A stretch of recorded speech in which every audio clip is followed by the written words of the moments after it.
Elden Ring has been out for a few months by now, and maybe you would assume that if you have played this game for all that time, then by now you will know of everything you can do in this game. But no, with a game like Elden Ring that is known to be filled with a lot of intricacies and hidden mechanics, there is still a lot you potentially may not know about. And in this video I will be going over a bunch of tips and tricks that are quite obscure in nature, so you can easily never have known about them, but at the same time they are all very useful and you definitely do want to know about these tips and tricks. Definitely let me know in the comments how many of these tips and tricks you didn't know about after you've watched the video, and without further ado, let's get into the video. The first tip is that when you're getting low on stamina while, for example, running in a certain area, there's actually a trick to immediately restore your stamina. While running, just press the crouch button and then stand back up quickly, and you will see that you'll get a huge boost to your stamina pretty much immediately. This can be very helpful because it's basically just a toggle and you don't lose your momentum like this, as you see, and you get a lot of your stamina back, so you can just keep running like that forever basically and use that to your advantage. The second tip is about Flame Cleanse Me, and this incantation is much more useful than you think. So this incantation, when you use it, will alleviate buildup of poison and scarlet rot for you and cures you if you have them, but that's not all what it's capable of, because in addition it will also remove frostbite if you get that on you. The reason for this is because this incantation deals a little bit of fire damage to you when you use it, and thus in this case you will remove the frostbite on you every time you use this incantation. This makes it a very useful incantation to always have around, and it gets even better because it only requires 12 fate use and doesn't cost much FP at all. This makes it a very efficient tool because it will get rid of 3 different status effects for you, with pretty much demanding nothing from you in return. Before we continue, I want to give a shout out to today's sponsor, GX Games. GX Games is a platform where you can instantly play any type of game, from small games created by aspiring game developers to bigger ones made with more resources and experience. An example of such a game is Windmills. It's like Elden Ring, a Souls-like type of game, but in this case it's also a Metroidvania type of game. In Windmills you play as the Crimson Cape, a legendary witch hunter trying to restore the glory days of the old kingdom. There's a good challenge to the game as you will fight all types of monsters and dangerous wizards, but it has another challenging unique narrative mechanic on top of that, as you will relive an old story and have to uncover what truly happened from an unreliable narrator, and even learn how to use the uncertainty of the story for your own benefit. With this, the game changes depending on your actions and you can use it to your advantage and, for example, gain secret abilities or discover passages and storylines. Outside of that, Windmills is a combat focused game with tons of new abilities and cool powers to learn along the way. The game will be available for free as a GX Games free exclusive from October to December this year, prior to any other gaming platform. You only need the also free Opera GX browser and you're ready to go. At this moment in time you can try out the demo, the link for that will be in the description, so definitely check that out. Now let's get back to the video. The next tip is going to be one of those things that isn't really that obscure, but is one of those tips that you can easily have missed about hundreds of hours into the game. Using your pouch isn't just useful for summons or lightning sources, but it's also great to put one of your flasks in it. Putting one of the 2 FP or HP flasks in the pouch will make you have instant access to both of your flasks at any time, unlike when you put them both in the bottom menu option. And in that case you'll also have to scroll between multiple options in the menu, so it adds another step to switching between the two. It's useful to put one of them in your pouch because when you really need to heal, for example, or quickly need FP, you will immediately get it and don't have to worry about first scrolling to drink the flask you want in the moment. And you can then also use both of them very quickly in succession like that, which is another benefit. In a similar fashion to the last tip, you can also use the up button to quickly return to your first sorcery or incantation when you have the top menu selected. For example, if I have Grail's Roar as the incantation in my first slot, then I just press up and I immediately jump back to Grail's Roar. To know that you did it successfully, you'll also see a red glow surrounding the incantation or sorcery. And it also works for the bottom menu, the same principle applies there as well. Now for a bunch of weapons in the game, when you use their charged attacks, you will just do the charged weapon attack of that weapon. Makes sense, right? But there is actually a built-in type of hidden combo for some type of weapons in the game. For example, if you use curved swords, you can also do an alternative charged type of attack, instead of just the regular charged attack that belongs to the weapon class. In that case, if you press the charged attack button but also press the dodge button while you're attacking, then you will attack, but you will follow it up with a dodge backwards. It's a nice little way to dodge attacks quickly after hitting something, or for example misleading your opponent in PvP. And this trick also works for thrusting swords or rapiers, by the way. The same principle applies there. Instead of just having the regular charged attack, this weapon class also allows you to do the charged attack into a backwards dodge.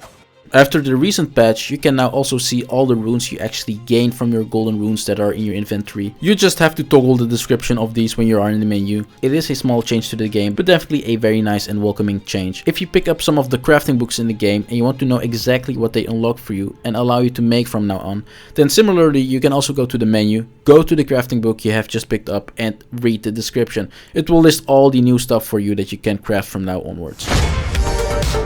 Crystal darts are much more useful than you might think and are quite easy to craft as well, making them a very handy tool. If you throw them at imps or watchdogs, you will mess them up, and instead of just attacking you, they will now start attacking each other. This is nice because now you can just go and grab some popcorn and enjoy the show while they kill each other for you. Considering a lot of dungeons are ridden with aggressive imps and watchdogs, these darts are a very nice tool for you to make your life much easier when you have to go through one of these dungeons.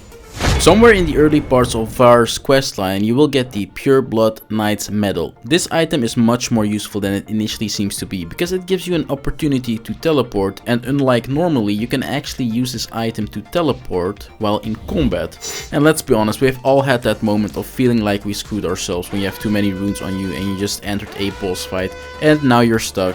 But now you also realize you don't want to actually lose all those runes, but instead want to make good use of them. And this is a really good example of where this item provides to be very useful, as you can just use it mid-fight, wave to the boss and then teleport to a safe location without enemies and go to the grace nearby and for example level up your runes, and make sure that you actually use your runes and for example level up with your runes. After the recent patch, patch 1.05, the developer snuck in a nice little feature. Basically, every time you go to a grace, it will now highlight in things of importance for you. This is especially useful in the case of your flasks, as it was previously quite easy to forget that you actually have the stuff to upgrade them. But now, every time you have sacred tears or golden seeds and you can actually upgrade your flasks, it will be emphasized for you and will help out with never forgetting to upgrade your stuff again. If your horse gets injured during battle, then you can really easily heal him up without needing to use your own healing flask. Use the ROWA raisins for this purpose. It's actually a food item that many people don't know about, but it's made for Torrent, and when feeding it to him, he will heal up again. Making ROWA raisins is really easy, as it only requires one ROWA fruit for every ROWA raisin. And if you're familiar with ROWA fruit, then you know that you can just get it pretty much everywhere. This stuff is literally everywhere, so it's very easy to turn them into ROWA raisins and get a bunch to quickly heal your horse. If you play co-op, then the Deathbed Dress is a really nice item to have, as you will heal your allies. You won't heal yourself though, and this might make you think that this item is completely useless in single player, but you can actually get its benefit as well in single player. Just make sure that you have a Mimic tier and then equip the dress, resulting into your Mimic tier also wearing it. And since the Mimic tier is your ally, 1+1, you will get healed when you're standing close to the Mimic tier. Now this is obviously if you can get past the fabulous fashion of this clothing piece, then it's definitely a nice option to consider. Raptor of the Mist is a more useful Ash of War than you might think. You can use it to phase through those annoying chariots, which makes it so much easier to get through the various dungeons filled with these things. With this Ash of War, you will now never get hit again. And the best thing is that it's an Ash of War that you can apply on many different types of weapons. So you can just get a lightweight throwaway weapon, put the Ash of War on it, and there you have a nice tool to trivialize the chariots in the game. Margot's Shackles is a really nice item outside of its intended use of stunning Margot. You can buy this item from patches, and the additional use it has outside of its intended use is that you can use this item to get rid of the illusionary walls in various places in the game. You can also use them to activate or deactivate the various pillar traps in the game. It's an item that you can use infinitely, and it only costs a few thousand runes, so it's definitely a must buy. It is a funny item, because the thing with Margot's Shackle is that its range is huge. If you use it to dispel an illusionary wall that you can visually see, it will not only dispel that wall for you, but also pretty much all of the other illusionary walls in the cave that you're currently in. Makes it very convenient, as with one press of a button, you now pretty much clear an entire cave filled with illusionary walls. And it works exactly the same for fire pillars. You can for example use it to destroy the chariots in Aurisa's hero's grave at pretty much the start of the dungeon, dungeon, instead of having to go through the entire dungeon, as it gives you the opportunity to deactivate the fire pillar near the entrance for you from a huge distance, resulting into the chariots colliding and you getting your rewards. This means that the massive range of the shackles isn't just horizontal, and it extends to a vertical axis as well, and the effect reaches very high or very deep places. As you can see right here, I'm using these shackles, resulting into activating or deactivating the trap that is very far away. It really is a must-have item. If you remember, some time ago I featured a trick in a video of mine using rainbow stones for determining whether you can make a certain fall or if it will kill you. Alternatively to that method, you can also just use the forward momentum of attacking with a weapon to see if the fall is going to be fatal or not. If the game prevents you from going any further, then it means the fall will kill you. And if the game lets the forward momentum of the swing of the weapon make you go forward while you're on a ledge, then it means that the fall will not kill you. A useful tactic if you want to reset aggro or drop combat in a certain area is to just quit and load back in, and you will have reset all the aggro of that area. This is especially useful if you want to get OP early, for example, and thus are a low level picking up stuff in higher level zones, and you don't want to deal with mobs or enemies attacking you, especially the ones that attack you from very far away will often keep aggro on you no matter the distance, and this trick does wonders because quitting the game and subsequently loading back in just resets all of that, and you can continue like nothing ever happened.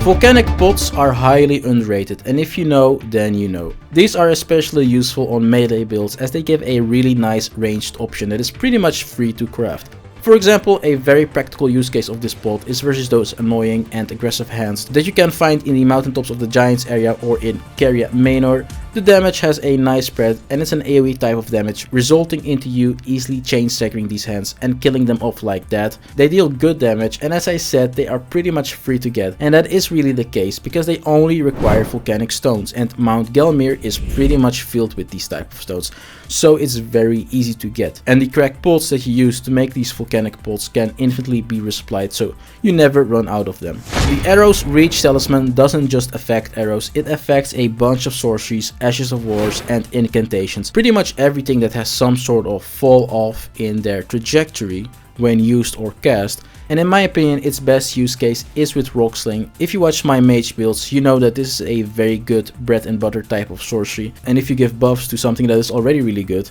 then it becomes even better, obviously. Here's an example. Without the talisman you would never be able to hit an enemy from here, as you can see, but with the talisman you can go to the absolute maximal distance that gives you the rights to lock onto the target, then accordingly cast the sorcery and it will still hit the mob.